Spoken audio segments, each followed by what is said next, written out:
Hi friends, నమస్తే అండి. అందరు ఎలా ఉన్నారు? సంతోషంగా ఉండాలని కోరుకుంటూ మంచి రెసిపీతో మీ ముందుకు వచ్చాను. చాలా హెల్దీ రెసిపీ అండి. కాకపోతే ఉన్న కూరగాయలతోటి కొంచెం డిఫరెంట్గా మనం చేసుకుంటూ ఉన్నాము. ప్రతి వీడియో కూడా మీరు చూస్తున్నందుకు చాలా సంతోషం అండి. తప్పకుండా లైక్ చేయండి. ఓకే అండి. నేనైతే పావు కేజీ గోరుచిక్కులు తీసుకున్నాను. ఇలా ఒలిచి నీళ్ళల్లో వేసి, ఉప్పు నీళ్ళల్లో వేసి ఇలా నానబెట్టి ఉంచానండి. నీళ్ళల్లో నుండి మిక్సీ జార్లో వేసేసుకోవాలి.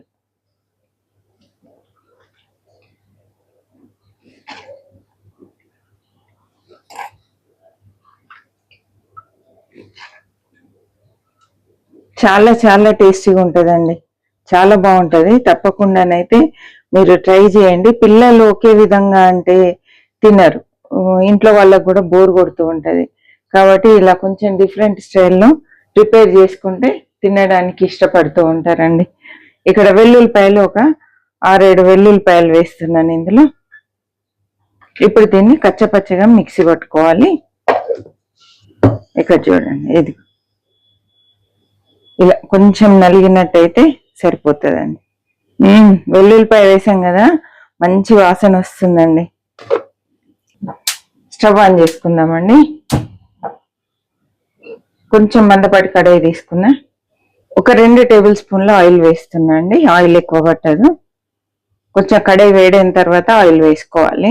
ఎందుకు అంటే మనం ఫ్రై చేసేటప్పుడు కడాయికి అతుక్కోకుండా ఉంటుందండి. కడాయి వేడి కాకుండా నూనె వేసినాం అనుకోండి, మనం ఫ్రై చేసేటప్పుడు ఈ కడాయికి అంతా అతుక్కుపోతూ ఉంటుంది. కాబట్టి కడాయికి అతుక్కోవద్దు అంటే కడాయి మంచిగా నూనె వేయకముందే వేడి కావాలి. వేడైన తర్వాత ఆయిల్ వేసుకోవాలండి. నూనె వేడైందండి. కొన్ని ఆవాలు, కొంచెం జీలకర్ర, తర్వాత శనగపప్పు వేసుకుందాం. కొంచెం ఎక్కువ వేసుకుందామండి. ఒక 2 టీ స్పూన్ల వరకు. 1 టీ స్పూన్ మినపప్పు అండి. ఇవన్నీ లైట్గా నూనెలో వేగాలి. ఇలా ఆవాలు చిట్పట్లాడుతున్న టైంలో మనం ఉల్లిపాయ, కరివేపాకు, పచ్చిమిర్చి వేసేసుకోవాలండి.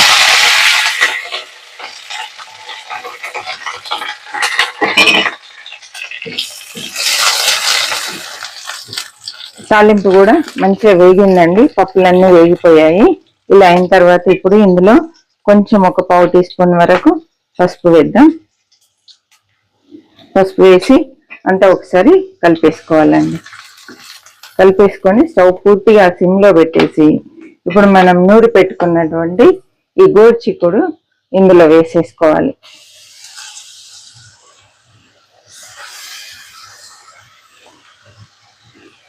వెల్లుల్లిపాయ వేసి మిక్సీ పట్టుకున్నాం కదా, మంచి వాసన వస్తుందండి. అంతా ఒకసారి కలిపేద్దాం. ఇలా అంతా కలిపిన తర్వాత కాసేపు మూత పెట్టాలండి. ఎక్కువసేపు కాదు, కొంచెం సేపు మూత పెట్టుకోవాలి. ఒక 2 నిమిషాలండి. ఒక 2 నిమిషాలు సిమ్లో పెట్టి మూత పెట్టి మగ్గించుకోవాలి. ఒకసారి చూద్దామండి. మంచిగా మగ్గిపోతుంది. ఈ పచ్చివాసన పోయేంత వరకు మనం ఇలాగే మగ్గించాలి.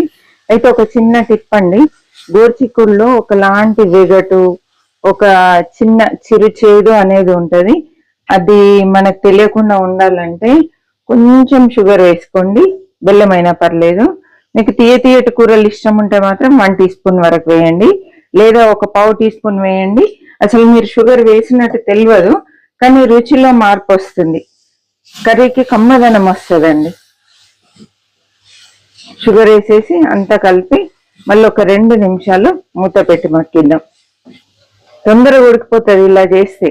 మనము ఉడికించి కుక్కర్లో పెట్టి ఇవన్నీ చాలా టైం పడుతుంది. ఇది మాత్రం చాలా ఫాస్ట్గా టేస్టీగా తయారవుతుందండి. ఒక 2 నిమిషాలు నేను సిమ్లో మధ్య మధ్యలో కలుపుతూ ఉడికించానండి. ఇప్పుడు చూడండి, పొడి పొడిగా అయిపోయింది. లైట్గా అడగంటడం స్టార్ట్ అయింది అంటే ఇందులోని తేమ అంతా తగ్గిపోయిందండి. ఎంత పొడి పొడిగా అయింది చూసారా, సూపర్గా అయింది. ఇప్పుడు ఇందులో ఉప్పులు, కారాలు మన రుచిని బట్టి వేసుకుందాం. మీరు తినే దాన్ని బట్టి వేసుకోండి. సాల్ట్ అయినా కారం అయినా. ఒక 1/2 టీ స్పూన్ సాల్ట్ వేసాను. కారం అయితే పచ్చిమిర్చి వేసాం కాబట్టి మళ్ళీ చూసి వేసుకోవాలి. ఒక 1/2 టీ స్పూన్ వేస్తున్నా అండి. మీరు స్పైసీగా తినేది ఉంటే ఇంకాస్త వేసుకోండి, బాగుంటుంది. కొంచెం 1/2 టీ స్పూన్ ధనియాల పొడి. ఇప్పుడు మెయిన్ అండి, కొబ్బరి పొడి మాత్రం మంచి ఒక 2 టేబుల్ స్పూన్ల వరకు వేయండి. టీ స్పూన్ తోటి నిండుగా వేసాను. 2 టీ స్పూన్ల పొడి అంటే ఆల్మోస్ట్ 2 టేబుల్ స్పూన్ల కొబ్బరి పొడి అవుతుంది. ఎండు కొబ్బరి పొడి అండి. ఈ కొబ్బరి పొడితోటి దీనికి రుచి వస్తుంది. తప్పకుండా వేయండి. ఇది అస్సలే స్కిప్ చేయొద్దు. ఒక్కటే మీరు స్కిప్ చేయాల్సింది ఏంటంటే, వెల్లుల్లిపాయలు తినడం ఇష్టం లేని వాళ్ళు ఉంటే మాత్రం స్కిప్ చేసేయండి. లేకుంటే చక్కగా అన్ని వేసేసుకోండి. ఇదే పద్ధతిలో చేశారనుకోండి చాలా చాలా టేస్టీగా ఉంటది. అసలు మీరు ఏం కూర వండినరో కూడా ఎవరికి అర్థం కాదు. గోరుచిక్కుడుకాయ తినని వాళ్ళు కూడా ఇష్టంగా తింటారండి, అంత బాగుంటది. ఇలా పొడి కూరలు ఏమేమి చేస్తారో మీకు తెలుసా అండి? తెలిస్తే కామెంట్ చేయండి తప్పకుండా. నాకు తెలిసిందైతే ఇంకొకటి కాకరకాయ, తర్వాత పెసరపప్పు దంపి చేసుకోవడం, ఇంకా ఇంకొకటి బీరకాయ కూడా కచ్చపచ్చగా దంపి చేస్తే కూడా చాలా బాగుంటదండి.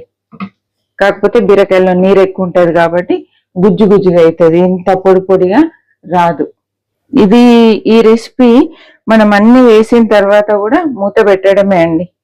మూత పెట్టి మగ్గించాలి. ఉప్పు, కారము, మసాలాలు అన్ని మగ్గిపోయే వరకు 1 నిమిషం పాటు వదిలేద్దాం. చూద్దామండి. పర్ఫెక్ట్ అయింది. కొబ్బరి కూడా వేగిన వాసన వస్తుంది, కమ్మటి వాసన వస్తుందండి. చూడండి, ఇది ఎంత కలర్ కావాలనేది మీ ఇష్టం పైన ఆధారపడి ఉంటది. కొంచెం ఇలా గ్రీన్ గా కావాలంటే ఇప్పుడే స్టవ్ ఆఫ్ చేసుకోవాలి. లేదు మాకు మంచిగా డార్క్ కలర్ లోకి కావాలంటే ఇంకాసేపు ఫ్రై చేసుకోండి. నేనైతే ఇలాగే ఆఫ్ చేస్తున్నా. స్టవ్ ని ఆఫ్ చేసే ముందు కొత్తిమీర జల్లేసుకున్నా.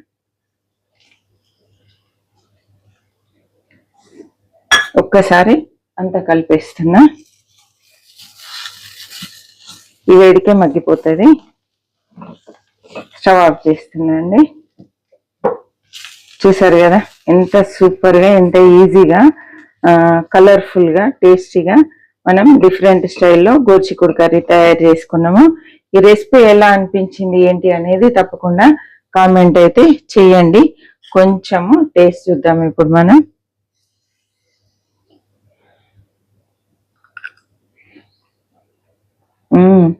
సూపర్ ఉంది. కొంచెం లైట్ ఉప్పు పడుతుందండి అంతే. ఇంకా దీంట్లో మార్పులు చేర్పులు ఏం లేదు. చాలా చాలా టేస్టీగా ఉంది.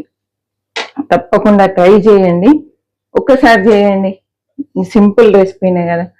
తిన్న తర్వాత ఎలా ఉంది ఏంటి అనేది కామెంట్ చేయండి. ఓకే అండి. మరి ఒక మంచి రెసిపీతో మళ్ళీ కలుద్దాం. అప్పటి వరకు సెలవు అండి. చివరి వరకు చూసినందుకు థ్యాంక్ యూ సో మచ్ అండి. తప్పకుండా లైక్ చేయండి, సబ్స్క్రైబ్ చేయండి, కామెంట్ చేయండి. థ్యాంక్ యూ సో మచ్ అండి.